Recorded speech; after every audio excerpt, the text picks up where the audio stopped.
நான் ஒரு வீடியோ ஒன்று பார்த்துலான்னு பாருங்க நீங்களும். ஒரு நாய் தான் சொல்லணும். அந்த நாய் வந்து ஒரு நாய் என்றா நன்றி இருக்குமென்னு எல்லாருக்கும் தெரியும். இது நன்றியே இல்லாத நாய் வந்து ஒரு பெத்த தாய கொண்டு போய் புதகுழி இந்த கிண்ணி போட்டு அதுக்குள்ள போடுது இந்த நாய். இந்த நாய பெத்து இவ்வளவு காலத்துக்கு வளர்த்து கல்யாணம் கட்டி அதுல பிள்ளைய பக்கத்துல நீங்க பாருங்க. இப்படிப்பட்ட ஒரு நாய கல்யாணம் கட்டி கொடுத்து பெத்து வளர்த்து இவ்வளவும் செஞ்ச அந்த ஒரு அம்மாவுக்கு வந்து இது தேவையா?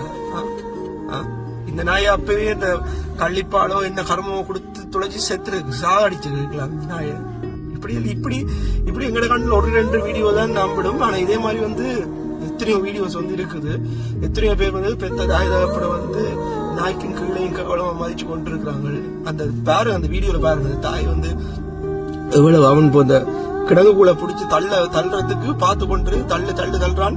அது தாயும் ஊண்டி எடுத்து எழும்பிட்டு வருது. என்ன இவ்வளவுக்கு ஒரு மனச்சாட்சி இல்லாத ஒரு நாய் வந்து இந்த சமூகத்துல இருக்குன்னு சொல்லி சொல்லுது. அப்படியே ஒரு சமூகத்துல நாங்களும் வாழ்ந்துட்டு இருக்கிறோம்.